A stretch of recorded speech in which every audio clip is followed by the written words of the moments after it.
नमस्कार, स्वागत है आपका के न्यूज में। मैं हूं आपके साथ विशाल पड़ी और करते इस वक्त की सुर्खियों का।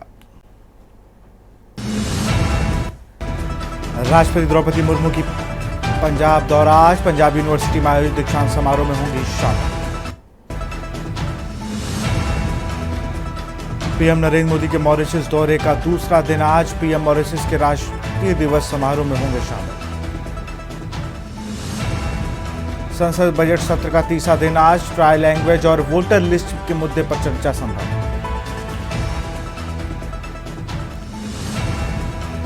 हरियाणा निकाय चुनाव के नतीजे आज। 2 नियमों में भाजपा और 1 में कांग्रेस आगे। विनेश फोगाट की विधानसभा क्षेत्र में बीजेपी का चेयरमैन बना। दिल्ली में राष्ट्रीय आपदा प्रबंधन प्राधिकरण की बैठक आज। उपराज्यपाल वीके सक्सेना ने बैठक बुलाई। सीएम रेखा गुप्ता समेत आला अधिकारी भी होंगे बैठक में शामिल। सीतापुर पत्रकार हत्याकांड मामले का भारतीय प्रेस परिषद ने लिया संज्ञान। पीसीआई के अध्यक्ष रंजन प्रकाश ने प्रमुख सचिव गृह एसपी डीएम से मामले में। आप देख रहे हैं के न्यूज, खबरों का सारथी। और बुलेटिन की शुरुआत करेंगे दिल्ली की खबर के साथ, जहां पीएम मोदी मॉरिशस के 2 दिन के राजकीय दौरे पर हैं। इससे पहले आपको सीधे लखनऊ ले चलते हैं, जहां पर सीएम योगी आदित्यनाथ क्या कुछ कह रहे हैं, सुन लेते हैं। पूरे देश के अंदर न जाति, न पंथ, न क्षेत्र, न भाषा, कोई भेदभाव किसी के साथ नहीं। हर गरीब लाभार्थी इस योजना का लाभ प्राप्त कर सकता है और देश के अंदर 10 करोड़ लोग फ्री में कनेक्शन प्राप्त कर लिए और उत्तर प्रदेश में सर्वाधिक लोगों को इसका लाभ मिला। और मुझे प्रसन्नता है कि लगातार हम लोग 2022 से इस योजना का लाभ लाभार्थियों को निरंतर प्रदान कर रहे हैं। आज इस योजना को आपको समर्पित करते हुए, होली के समय समर्पित करते हुए मुझे बहुत प्रसन्नता की अनुभूति हो रही है। मैं पूरे प्रदेश भर के सभी लाभार्थियों को जिनके लिए पैसा जा रहा है उन्हें बधाई देता हूं, अपनी शुभकामनाएं देता हूं। आपने देखा होगा, जब अच्छी सरकार चुनती है, आप लोगों का आशीर्वाद मिलता है, तो सरकार भी उसी प्रकार से विकास के लिए भी कार्य करती है, वेलफेयर के लिए भी कार्य करती है। वेलफेयर का मतलब गरीब कल्याण के लिए। प्रदेश के अंदर 80,000 राशन कोटी की दुकान है और राशन कोटी की इन दुकानों से पहले गरीब को राशन नहीं मिल पाता था, वो भटकता रहता था। अगर कहीं मिल भी गया तो उसमें घटतोली होती थी। हम लोगों ने 2017 में आते ही सबसे पहला काम किया कि ई पॉस मशीन लगाई। उसकी मॉनिटरिंग यहीं से हम लोग कर लेते हैं। अगर कोई मशीन को इधर उधर किया, कोई छेड़छाड़ किया, यहां वो मशीन हमें अलर्ट कर देती है कि फलानी नंबर की दुकान में छेड़छाड़ हो रहा है, मशीन को उठाया जा रहा है, इधर उधर ले जाया जा रहा है। तत्काल यहां से कार्रवाई हो जाती है। दूसरा, एफसीआई गोदाम से राशन उठाते ही वह राशन कोटी की दुकान पे न जाकर के कहीं दूसरी जगह बिक जाता था। हम लोगों ने ई पॉस मशीन लगाई और यहां से उसकी मॉनिटरिंग होती है, ट्रैक किया जाता है ट्रक कहां है, और पहुंचा कि नहीं पहुंचा, बीच के गोदाम में नहीं जाएगा, सीधे राशन कोटे की दुकान में जाएगा। और फिर इन सभी की मॉनिटरिंग करके आज अकेले उत्तर प्रदेश, देश के अंदर 80 करोड़, उत्तर प्रदेश के अंदर 15 करोड़ लोग इस राशन की सुविधा का लाभ प्राप्त कर रहे हैं। और मोदी जी ने तो कोरोना कालखंड में जब ढेर सारे लोगों के कारोबार बंद हो गए थे, काम धंधा बंद हो गया, उन स्थितियों में अप्रैल 2020 से लगातार, देखो ये 5वां साल चल रहा है, लगातार 80 करोड़ लोगों को देश में और 15 करोड़ लोगों को उत्तर प्रदेश में फ्री में राशन की सुविधा का लाभ प्रदान किया जा रहा है। कोई गरीब भूखों न मरे, कोई किसान आत्महत्या न करे, कोई बेटी अनपढ़ न रहे। मातृवंदना योजना से लेकर के बेटी बचाओ बेटी पढ़ाओ की योजना को आगे बढ़ाते हुए मुख्यमंत्री कन्या सुमंगला योजना बताया ना, 22 लाख बेटियों को 25,000 रुपए की एक मुफ्त सहायता हम उत्तर प्रदेश सरकार से उपलब्ध करवा रहे हैं। बेटी बेटी है, उसको पढ़ने का, आगे बढ़ने का अवसर मिलना चाहिए और सरकार इस कार्य को कर रही है। अब तक 4 लाख बेटियों की शादी मुख्यमंत्री सामूहिक विवाह योजना के माध्यम से हो चुकी है। हमने पहले चरण में जब 17 में योजना घोषित की तो 35,000 रुपए घोषित की थी, फिर उसको हमने 51,000 किया और अब अप्रैल से उसको 1 लाख करने जा रहे हैं। 1 लाख रुपए की सहायता बेटी की शादी के लिए राज्य सरकार देगी। एक बड़े कार्यक्रम को यही नहीं, अब मेधावी बेटियों के लिए हम लोग अप्रैल के बाद जब बोर्ड की परीक्षाएं परिणाम आएंगे तो उन्हें स्कूटी भी उपलब्ध करवाने जा रहे हैं चलने के लिए। कामकाजी महिलाओं के लिए जिन्हें किराए पे रहना होता था उनके लिए आवासीय सुविधा लोकमाता अहिल्याबाई होलकर के नाम पर छात्रावासों का निर्माण करके उन्हें आवासीय सुविधा उपलब्ध करवाएंगे। मंडियों में भी अन्नदाता किसान के लिए अभी परसों ही हमारी सरकार ने घोषणा की है, गेहूं का एमएसपी पर प्रति कुंटल 150 रुपया बढ़ाया गया, यानी 2425 रुपया गेहूं का दाम अब हम लोग उत्तर प्रदेश के अंदर सीधे किसान से खरीदेंगे। और जो अन्नदाता किसान अपनी फसल बेचने के लिए मंडी में जाएगा वहां सस्ते में भोजन भी पाएगा, उसके बैठने की व्यवस्था भी रहेगी और उसका क्रय तत्काल करने की व्यवस्था रहेगी। विकास के बड़े बड़े कार्य हो रहे हैं। आज देश दुनिया का एक बड़ी आर्थिक ताकत बनकर के उभर रहा है। 2027 में भारत दुनिया की तीसरी बड़ी अर्थव्यवस्था होगा। उत्तर प्रदेश प्रधानमंत्री मोदी जी के मार्गदर्शन में तेजी के साथ उभरती हुई अर्थव्यवस्था के रूप में देश की अग्रणी अर्थव्यवस्था बन रहा है। एक कभी बीमारू राज्य था, आज नंबर 2 की अर्थव्यवस्था देश के अंदर है। जब सामूहिक प्रयास होता है, हर चेहरे पर खुशहाली होती है तो उसके परिणाम भी सामने आते हैं और इस सामूहिक प्रयास का परिणाम हम सबके सामने आज इस रूप में देखने को मिल रहा है कि उत्तर प्रदेश तेजी के साथ आगे बढ़ रहा है। और जिसको उत्तर प्रदेश के सामर्थ्य को देखना हो, महाकुंभ उसका एक परिणाम है, सफल आयोजन। याद करिए, 66 करोड़ 30 लाख से अधिक श्रद्धालु इस आयोजन में भागीदार बने। लोग अभी भी कौतूहल की दृष्टि से देख रहे हैं कैसे हुआ, लेकिन नहीं, उत्तर प्रदेश इस आयोजन को करने की सामर्थ्य रखता था। हमने सुविधाएं दी, हमारे कर्मचारियों ने वहां कार्य किया। सफाई कर्मचारी अपना काम करते थे, स्वास्थ्य के कर्मचारी अपना काम करते थे, सुरक्षा के कर्मचारी अपना काम करते थे, परिवहन विभाग के लोग अपना कार्य करते थे। हर विभाग का अधिकारी कर्मचारी जब मिलकर के सामूहिक प्रयास किया तो पूरा देश और पूरी दुनिया प्रयागराज के लिए उमड़ पड़ी। कितना भव्य आयोजन हुआ, जो आया अभिभूत होकर के गया, उत्तर प्रदेश के बारे में अच्छी धारणा लेकर के गया। और जब भी किसी राज्य में इस प्रकार के सामूहिक प्रयास होते हैं तो उसके परिणाम भी उसी रूप में देखने को मिलते हैं। अब राशन कोटे की दुकान को भी हम अच्छा बना रहे हैं, मॉडर्न शॉप के रूप में बना रहे हैं, अन्नपूर्णा भवन के रूप में।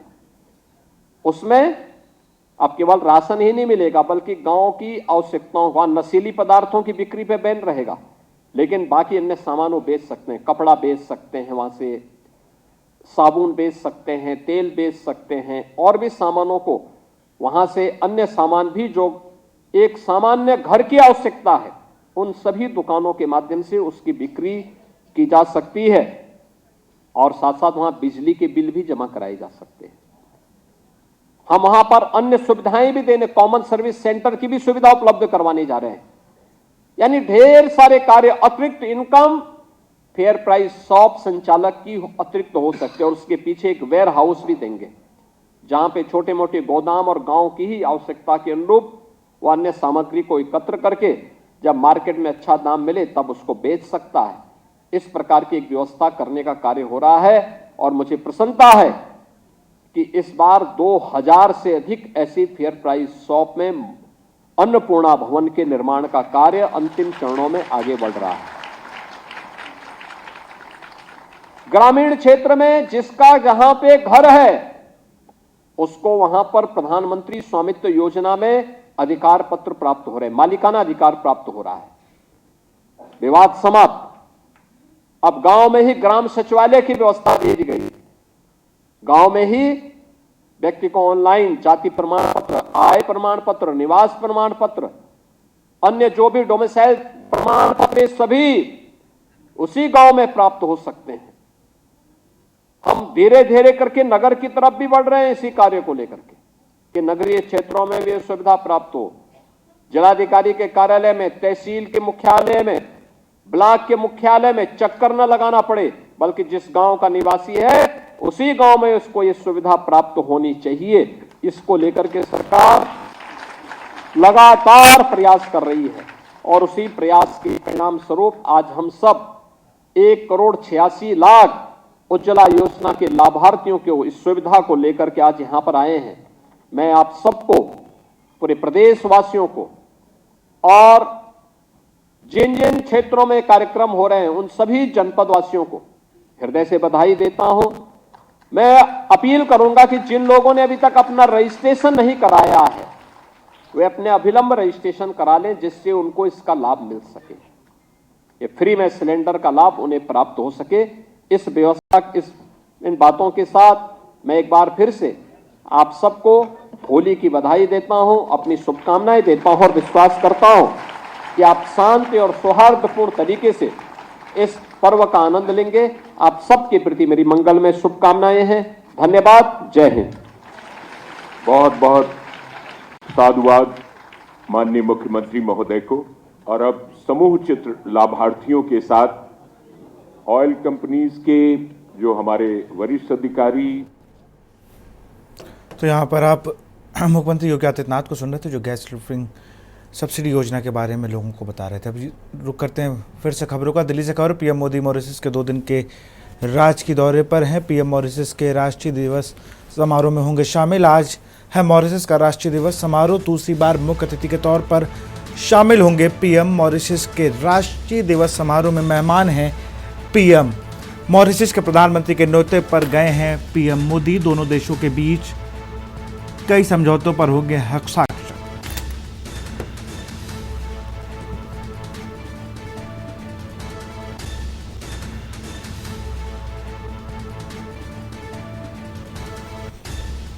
मॉरिशस के प्रधानमंत्री के न्योते पर गए हैं पीएम।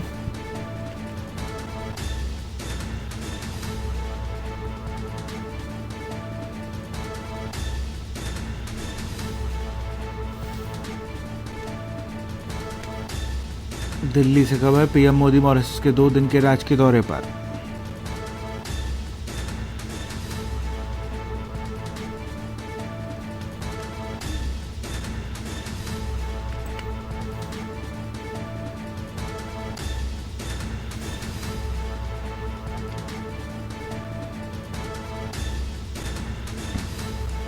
मॉरिशस के राष्ट्रीय दिवस समारोह में मेहमान हैं पीएम मोदी।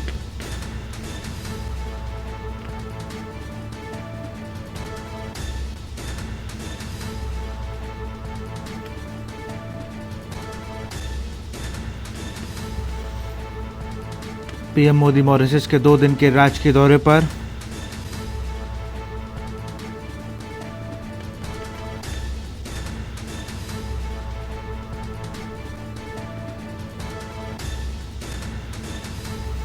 दिल्ली से खबर। पीएम मोदी मॉरिशस के 2 दिन के राजकीय दौरे पर।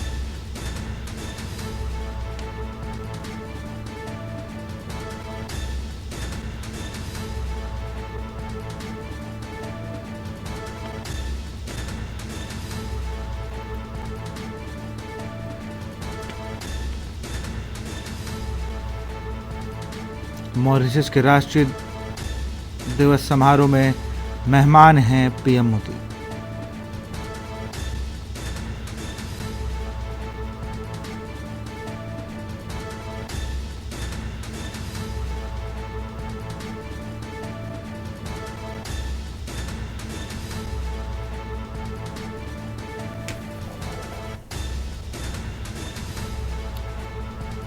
दिल्ली से खबर, राष्ट्रपति द्रौपदी मुर्मू का पंजाब दौरा आज। पंजाब में यूनिवर्सिटी में आयोजित कार्यक्रम में होंगी शामिल।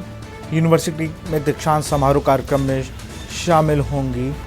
समारोह में मुख्य अतिथि के रूप में शामिल होंगी राष्ट्रपति। राष्ट्रपति समारोह में छात्रों को प्रदान करेंगी डिग्रियां। राष्ट्रपति कई प्रतिष्ठित व्यक्तियों को करेंगी सम्मानित।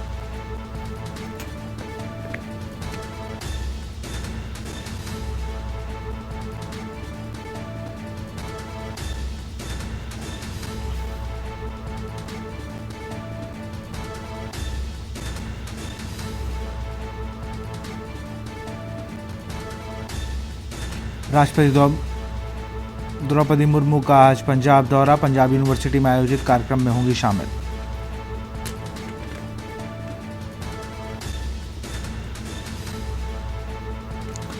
राष्ट्रपति द्रौपदी मुर्मू का पंजाब दौरा। पंजाब यूनिवर्सिटी में आयोजित कार्यक्रम में होंगी शामिल।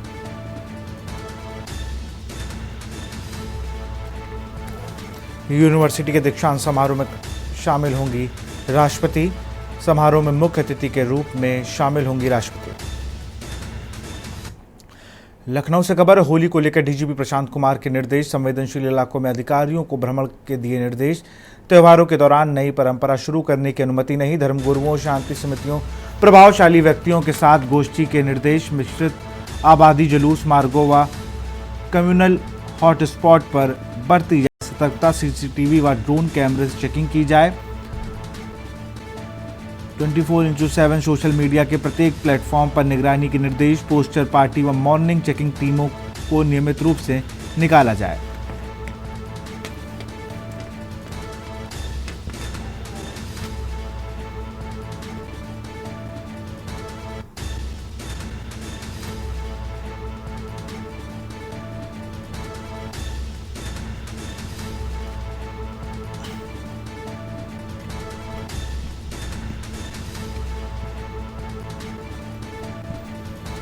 लखनऊ से खबर, होली को लेकर डीजीपी प्रशांत कुमार के सख्त निर्देश। संवेदनशील इलाकों में अधिकारियों को भ्रमण के दिए निर्देश।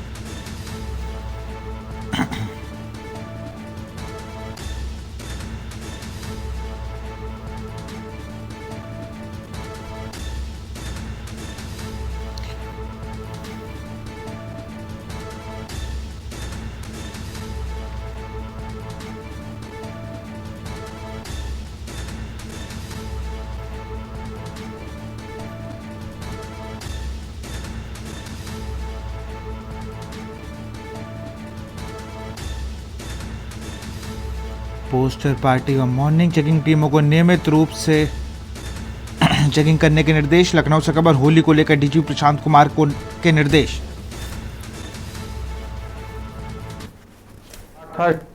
चौराहे पे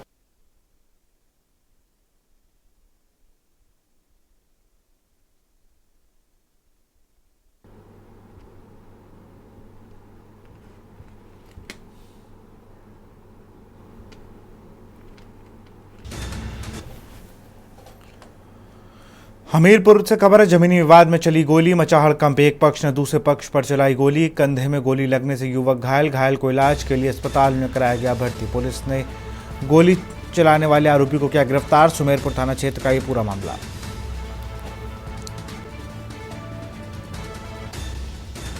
कंधे में गोली लगने से युवक हुआ घायल।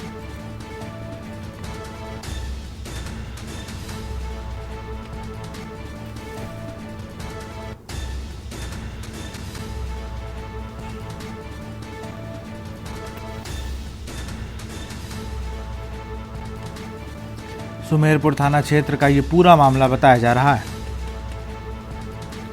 जमीनी विवाद में चली गोली, मचा हड़कंप।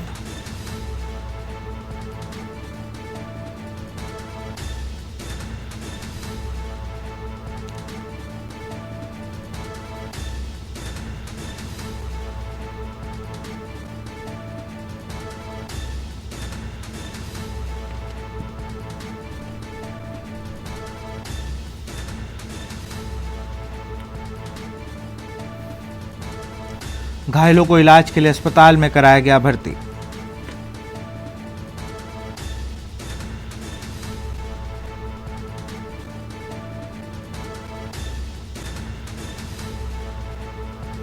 सुमेरपुर थाना क्षेत्र का ये पूरा मामला बताया जा रहा है। जमीन विवाद में चली गोली, मचा हड़कंप। महावीर सोनी पिताजी के बीच में विवाद था, क्योंकि उसमें विवाद था इसलिए हमने उसमें मुकदमा दायर कर दिया था। वो चल रहा था। आज सुबह 7 बजे हमें फोन आया, रामलीला सोनी ने रघुराज को फोन किया कि अपने मालिक से कह दो कि वो हमने दीवार बना ली है और पेड़ काट रहे हैं और बुला लो उनको। तो रघुराज ने मुझे फ़ोन किया, मैं पहुंचा। मैं कहा भैया क्यों ये कर रहे हो? तो उसने गाली दी और तुरंत उसके लड़के सत्यम और शिवम और रामलीला सोनी उसके भाई और 5-6 अज्ञात ने, जो वो रामलीला सोनी अपनी दुनाली बंदूक लिए खड़ा था और लड़के तमंचा लिए खड़े थे दोनों, और भाई कुल्हाड़िया वो सब्बल अब्बल से वो पेड़ काट रहे थे।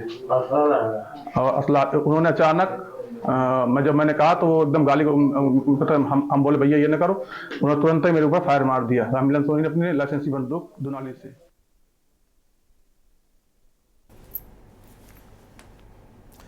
मेरठ से खबर है, एनआईए और एटीएस टीम की बड़ी छापेमारी।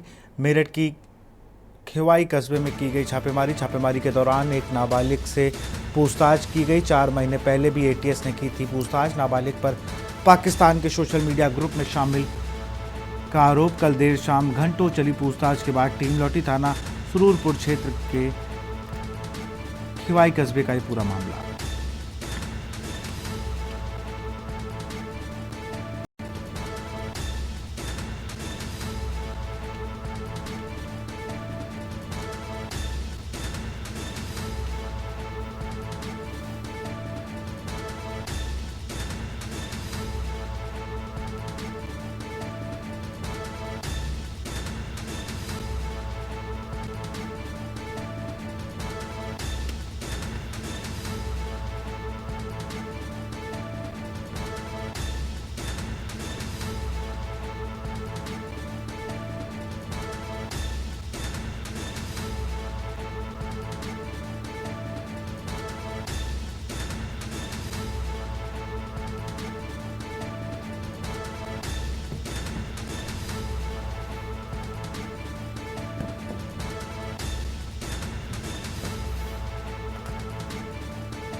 कल देर शाम घंटों चली पूछताछ। थाना सुरूरपुर क्षेत्र के खिवाई कस्बे का ये पूरा मामला।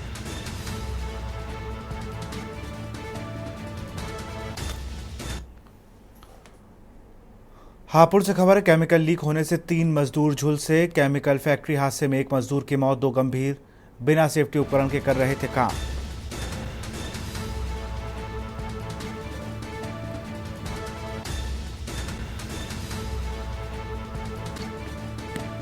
बिना सेफ्टी उपकरण कर रहे थे काम।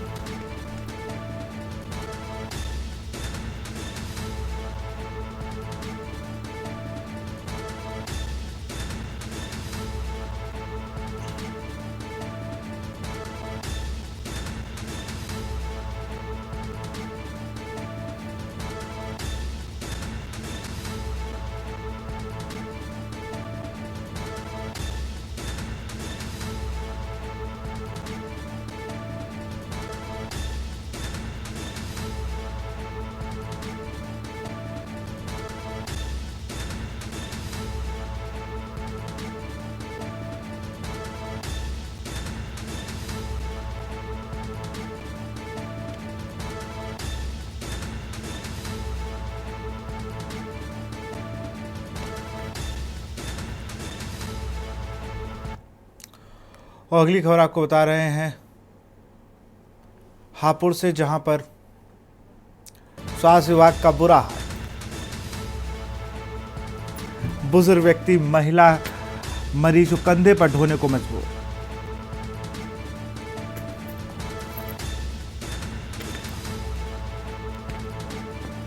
अस्पताल में नहीं मिली व्हीलचेयर।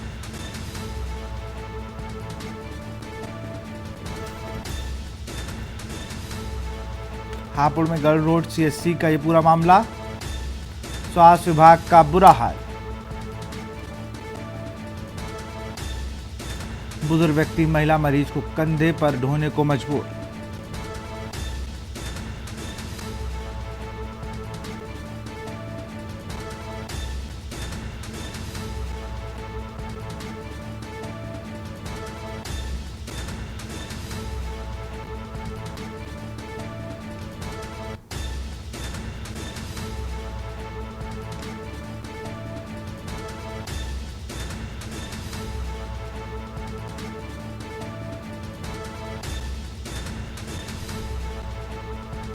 हापुड़ के गढ़ रोड सीएससी अस्पताल का ये पूरा मामला।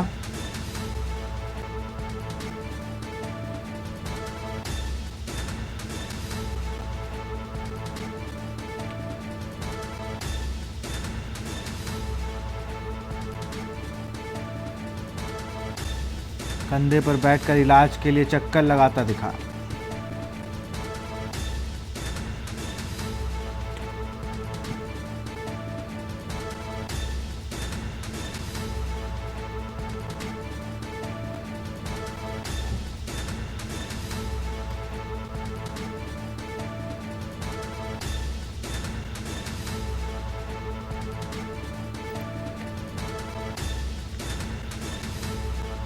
हापुड़ में गढ़ रोड सीएससी अस्पताल का ये पूरा मामला।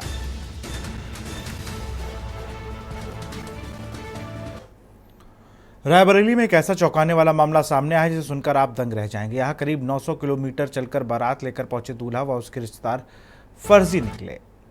दुल्हन लूटने वाले दूल्हा व बिचौलिए 2 महिला समेत गिरोह के 7 लोगों को ग्राम प्रधान की सूचना पर पहुंची पुलिस ने गिरफ्तार किया। खबर रायबरेली से है, जहां मील एरिया थाना क्षेत्र के राघनपुर गांव में बिचौलिया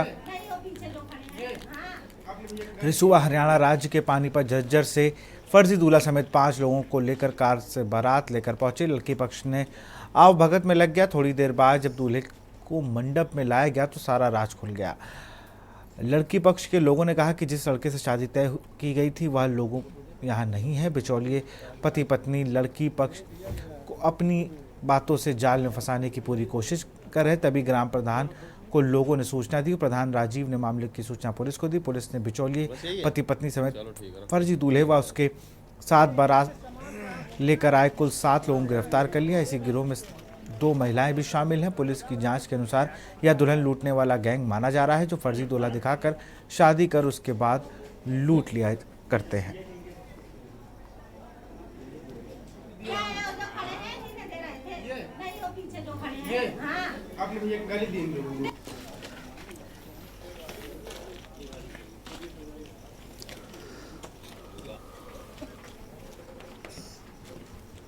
शादी में जो लड़का दिखाएगा वो लड़का आया नहीं, दूसरा आया है। कौन लेके आया है? ये जो अगुआ थे वो लेके आए। कहाँ शादी कर है बहन की आप? पानीपत। पानीपत में कहाँ? हरियाणा। हरियाणा में। तो अब क्या समस्या है? समस्या लड़का जो है दूसरा आया है, इसलिए शादी नहीं की गई। अच्छा, पुलिस बुलाए? जी।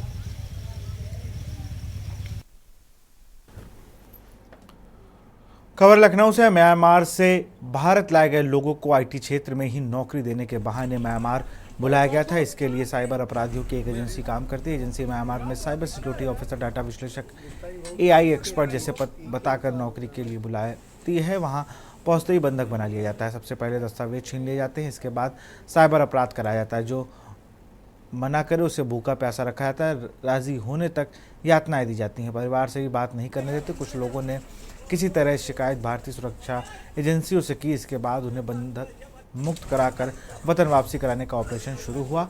लखनऊ पहुंचे भारतीयों को कल देर रात लखनऊ की रिजर्व पुलिस लाइन में लाया गया, जहां भारी सुरक्षा के बीच एलआईओ के अफसरों ने उनसे पूछताछ कर जानकारियां हासिल की। पूछताछ में पीड़ितों ने बताया कि ठगों ने सभी को पहले बैंकॉक बुलाया, वहां से सड़क मार्ग से म्यांमार के बॉर्डर ले जाया गया। रास्ते में गाड़ियां बदली जाती थीं। म्यांमार पहुंचने से पहले पड़ने वाली नदी नाव के सहारे पार कराई जाती थी।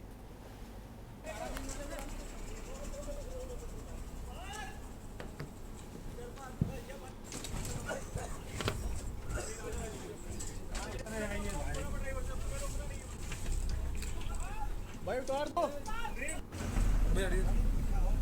थोड़ा पीछे आ यार। तीखे साल गुजरा भाई।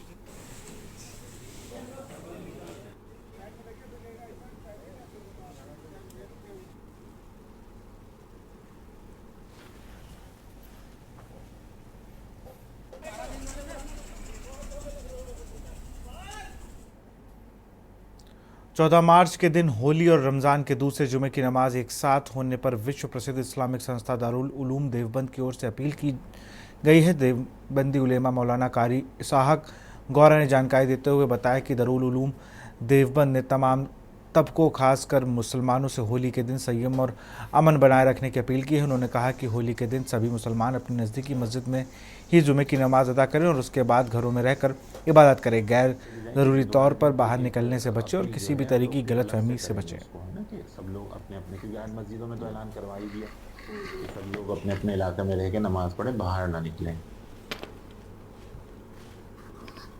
अच्छा, ये जो एक दूसरे पर डालने वाली जो है ना, यही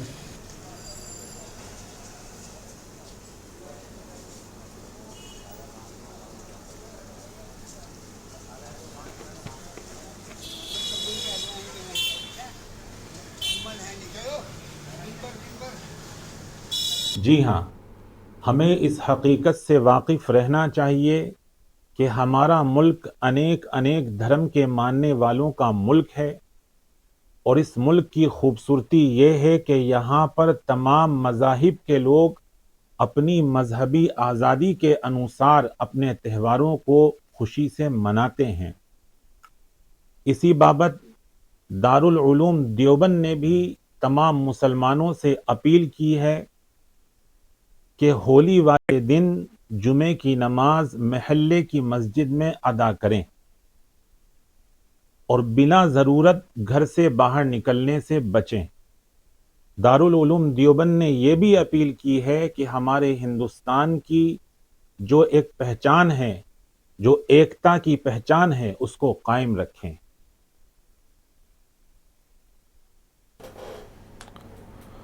हमीरपुर से खबर है, पुलिस और बाइक सवार लुटेरों के बीच हुई मुठभेड़ में लुटेरे के पैर में लगी गोली। पुलिस ने लुटेरे को गिरफ्तार कर अस्पताल में कराया गया भर्ती। 3 लुटेरों ने राहगीरों के पैसे मोबाइल लूट कर हुए थे फरार। पुलिस ने लूट का सामान सहित अवैध तमंचा किया बरामद।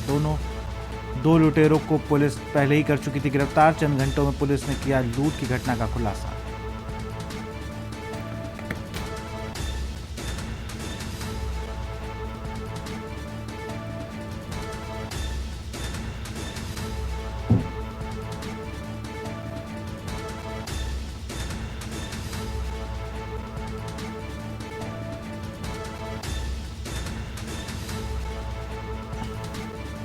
चंद घंटों में पुलिस ने किया लूट की घटना का खुलासा।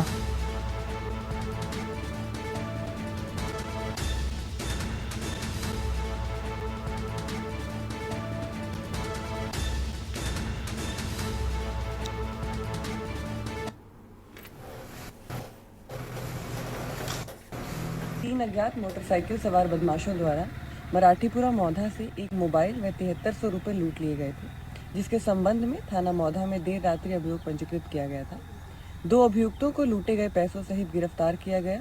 तत्पश्चात तीसरे अभियुक्त की तलाश की जा रही थी कि कमहरिया रोड पर ब्राइट इंटरनेशनल स्कूल के पास वाली पुलिया पर तीसरा अभियुक्त जमशेदुद्दीन पुत्र इमामुद्दीन निवासी मौधा को पुलिस मुठभेड़ में गिरफ्तार किया गया। पुलिस द्वारा जवाबी फायर में उसके बाएं पैर में गोली लगी है। चंदौली से खबर है, माहौल खराब करने के लिए अराजक तत्वों ने रची साजिश। होली के पहले ही होलिका दहन किया। रात के अंधेरे में अराजक तत्वों ने साजिश को दिया अंजाम। सूचना के बाद पुलिस मौके पर पहुंची। पुलिस शरारतियों को सीसीटीवी के माध्यम से चिन्हित करने में जुटी। होलिका फूके जाने से गांव में तनाव का मामला। सैयद रजा थाना क्षेत्र के दुधारी गांव का ये पूरा मामला।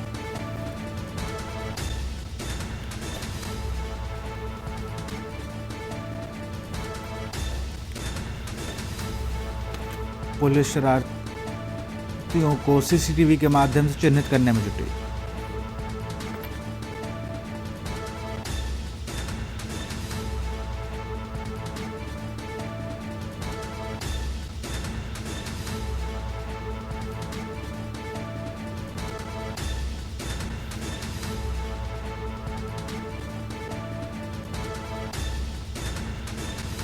चंदौली से खबर, माहौल खराब करने के लिए अराजक तत्वों ने होली के पहले ही होलिका दहन किया।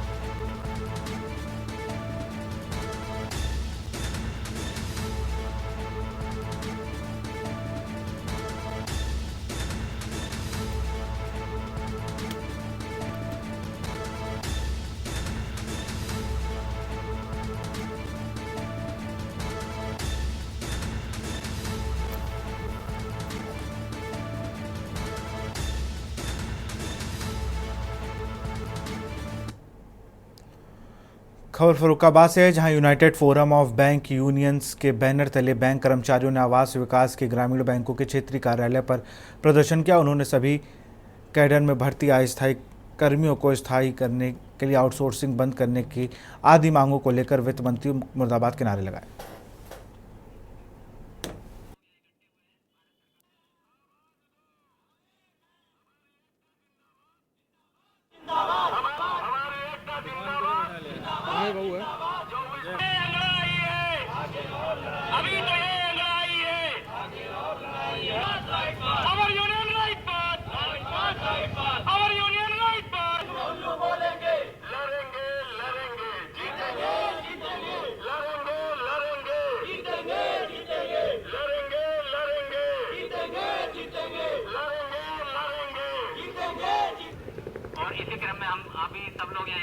मांगे 5 प्रमुख मांगे हैं, जिसमें पहला है आउटसोर्सिंग बैंकों में बंद किया जाए और नई भर्ती शुरू किया जाए, जिससे बेरोजगार युवकों को नौकरी मिल सके।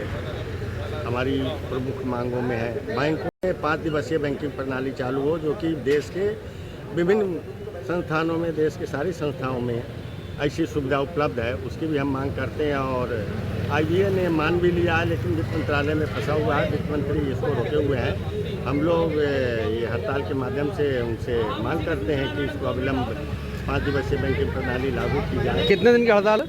ये 2 दिन की हड़ताल है। हापुड़ से खबर है, युवक पर फावड़े से जानलेवा हमला, युवक गंभीर रूप से हुआ घायल। युवक पर पड़ोसी ने किया फावड़े से हमला। थाना बहादुरगढ़ क्षेत्र के गांव पसवाड़ा का ये पूरा मामला।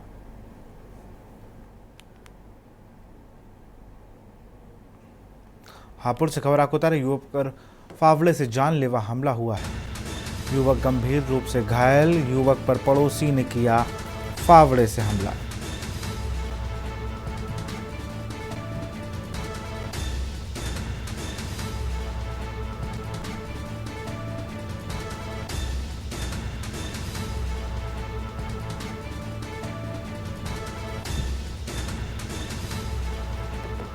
हापुड़ से खबर, युवक पर फावड़े से जानलेवा हमला।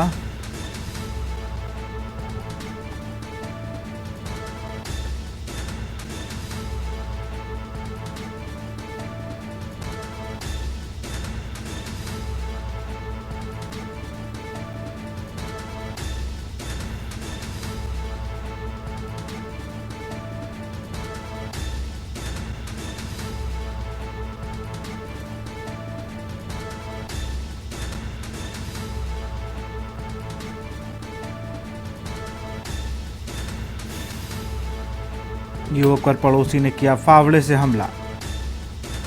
थाना बहादुरगढ़ क्षेत्र के गांव पसवाड़ा का ये पूरा मामला।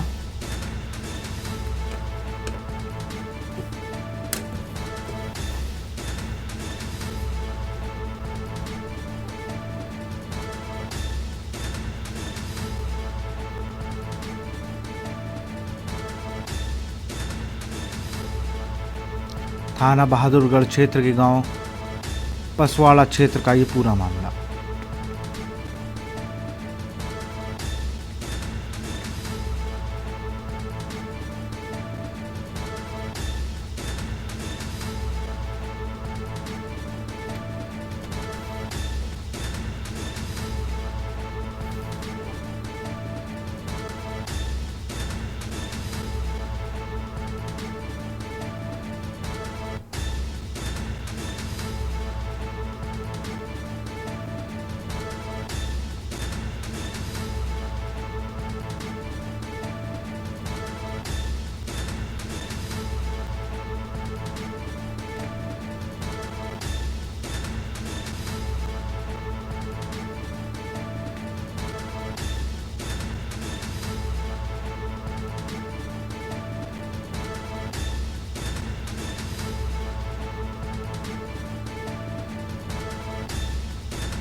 फिलहाल यहाँ रुकते एक छोटे से ब्रेक के लिए।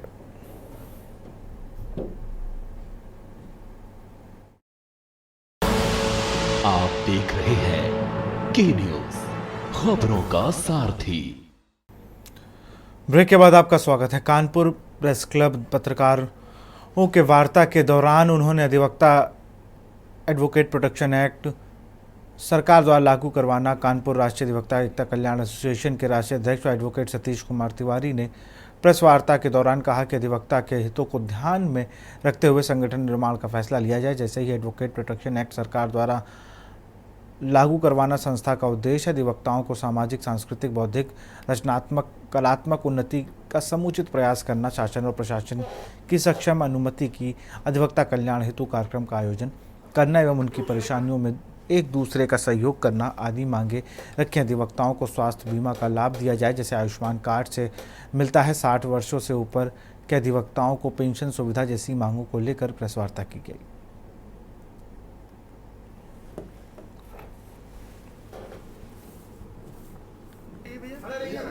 हमारा उद्देश्य है राष्ट्रीय अधिवक्ता एकता कल्याण एसोसिएशन के राष्ट्रीय अध्यक्ष सतीश कुमार तिवारी ने मीडिया के माध्यम से कहा कि अधिवक्ता हितों को ध्यान में रखते हुए संगठन का निर्माण किया गया है।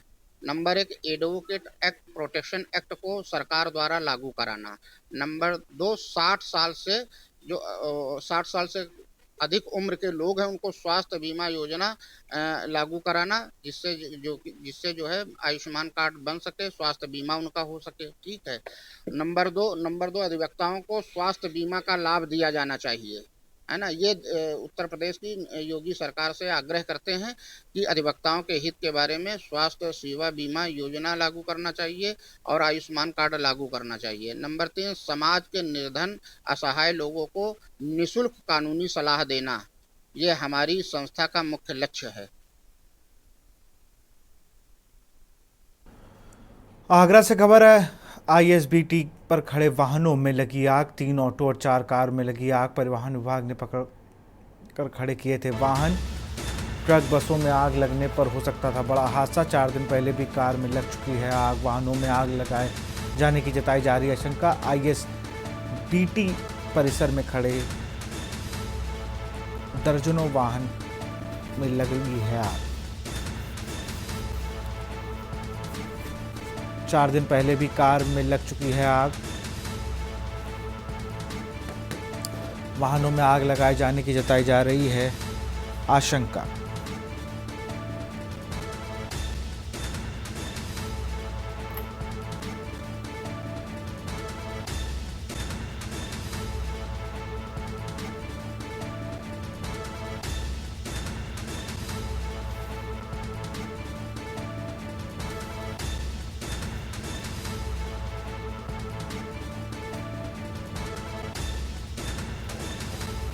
परिवहन विभाग ने जब्त किए वाहनों को। ट्रक बसों में आग लगाने से हो सकता है बड़ा हादसा।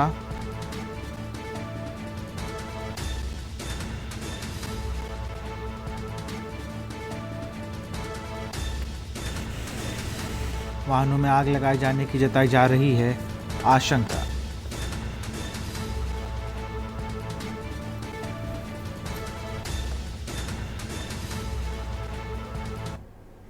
और इसी बीच लखनऊ से खबर आ रही है। खबर आपको लखनऊ से बता रहे हैं। खबर लखनऊ से आपको बता रहे हैं।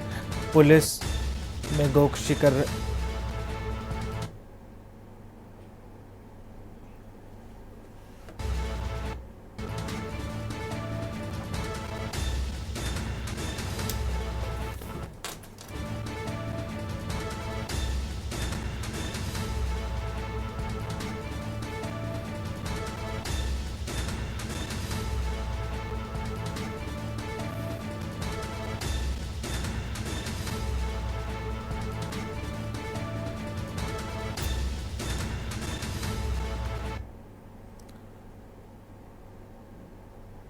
लखनऊ से खबर आपको है। प्रेमी जोड़े के शव मिलने का मामला। जैकेट में लिखा मिला सुसाइड नोट। पेड़ में टंगी मिली जैकेट में मिला सुसाइड नोट। प्रेमी जोड़े के शव मिलने का मामला। जैकेट में लिखा मिला सुसाइड नोट।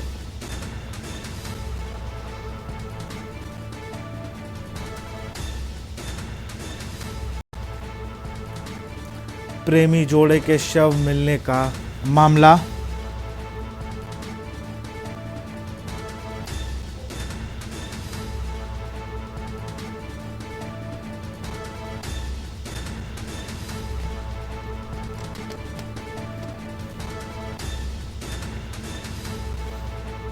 पेड़ में टंगी मिली जैकेट में लिखा सुसाइड नोट।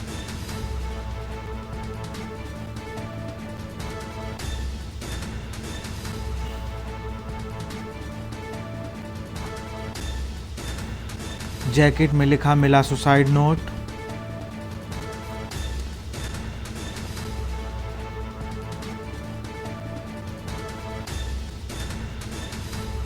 प्रेमी जोड़े के शव मिलने का मामला।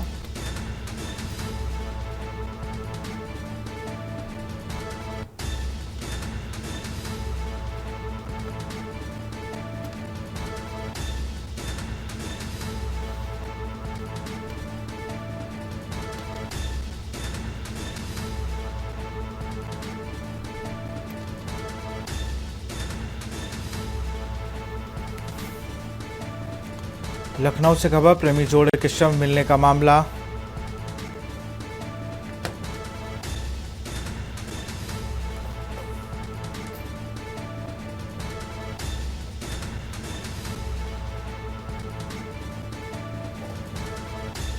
प्रेमी जोड़े का शव मिलने का मामला।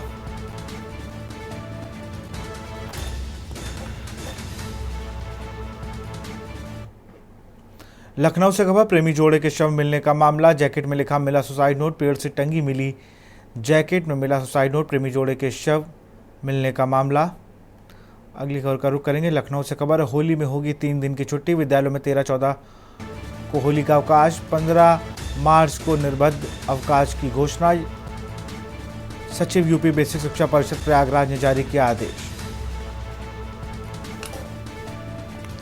15 मार्च को निर्बंधित अवकाश की घोषणा।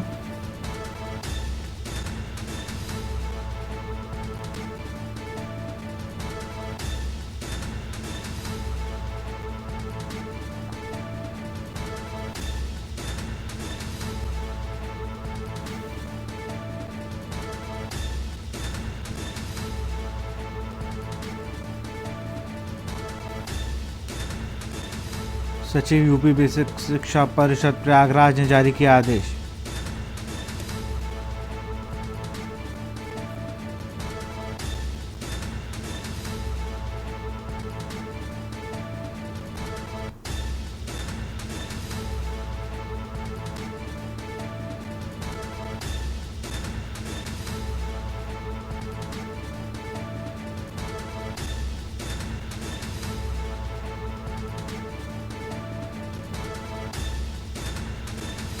होली में होगी 3 दिनों की छुट्टी।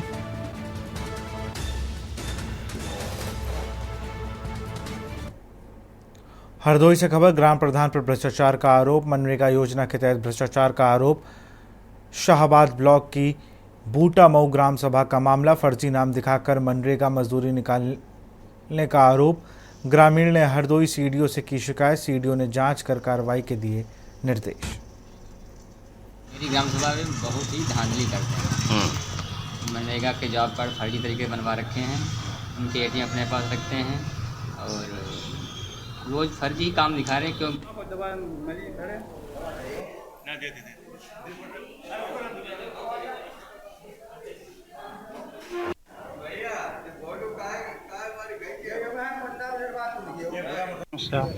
समस्या का पानी भरा हुआ है, सड़कें बहुत खराब है, सीवर का पानी। खबर लखनऊ से है। पुलिस के मुताबिक उज्बेकिस्तान की राजधानी ताशकंद की रहने वाली 42 वर्षीय इंगबर डीवा जेबो पर्यटक वीज़ा पर भारत आई थी। वह 2 मार्च को दक्षिणी दिल्ली के साउथ बिहार निवासी सतनाम सिंह के साथ विजयखंड स्थित होटल अतिथि इन के कमरा नंबर 109 में ठहरी थी। 5 मार्च को सतनाम होटल से चला गया, जबकि विदेशी महिला इंगर डीवा अकेले रह रही थी। सोमवार की शाम को होटल के कर्मचारियों ने उनको पानी की बोतल व नाश्ता दिया था। मंगलवार की सुबह काफ़ी देर तक कमरे का दरवाज़ा नहीं खुला। इस पर वेटर ने दरवाज़ा जाकर आवाज़ लगाई, लेकिन अंदर से कोई जवाब नहीं मिला। अंदर से कोई जवाब न मिलने पर कर्मचारियों ने मास्टर चाबी से दरवाज़ा खोला और अंदर में कंबल के अंदर महिला का शव पड़ा मिला था। पुलिस ने उज्बेकिस्तान के दूतावास को घटना की सूचना दी थी। पुलिस ने महिला को शरीर पर चोट के निशान नहीं मिले हैं। कमरे से नशे की कई सामग्री भी पुलिस ने जब्त की है। अभी तक मौत का कारण स्पष्ट नहीं हो सका है। मौके पर मौजूद हमारे संवाददाता ने होटल अतिथि इन का जायजा लेने के साथ ही विदेशी महिला की मौत की परिस्थितियों को समझा कि कैसे महिला आई और फिर किन परिस्थितियों में उसकी लाश कमरे में मिली। थाना विभूति खंड स्थित होटल अतिथि इन में एक उज्बेकिस्तान की रहने वाली महिला की मृत्यु की सूचना प्राप्त हुई, जिस पर तत्काल थाने द्वारा रिस्पॉन्ड किया गया और मृतका के शव को कब्जे में लेकर पंचायतनामा की कार्रवाई की गई। प्रथम दृष्टया शव पर कोई चोट के निशान नहीं पाए गए और तत्काल फील्ड यूनिट आदि को भी सूचित किया गया। उनके द्वारा भी निरीक्षण किया जा चुका है। कमरे को सील किया गया है। मृतका के डॉक्यूमेंट्स वगैरह को संबंधित एजेंसियों को फॉरवर्ड किया गया और सूचित किया गया। सभी अपनी जांच कर रही है। जांच करके नियमानुसार जो भी फाइंडिंग आएगी उस पर वैधानिक कार्रवाई सुनिश्चित की जाएगी। लखनऊ के होटल अतिथि इन के अंदर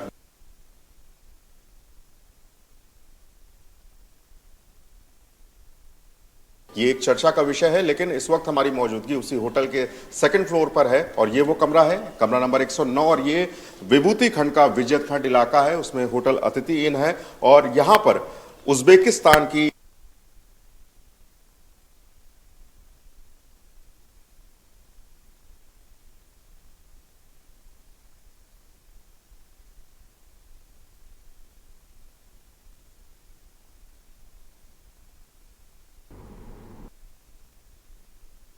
के उन्हें पुलिस पोस्टमार्टम के लिए भेज दिया गया है और जांच की जा रही है। होटल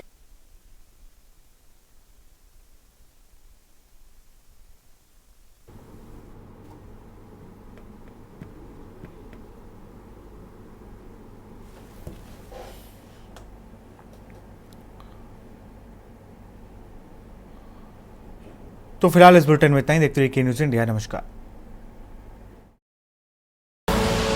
आप देख रहे हैं के न्यूज़, खबरों का सारथी।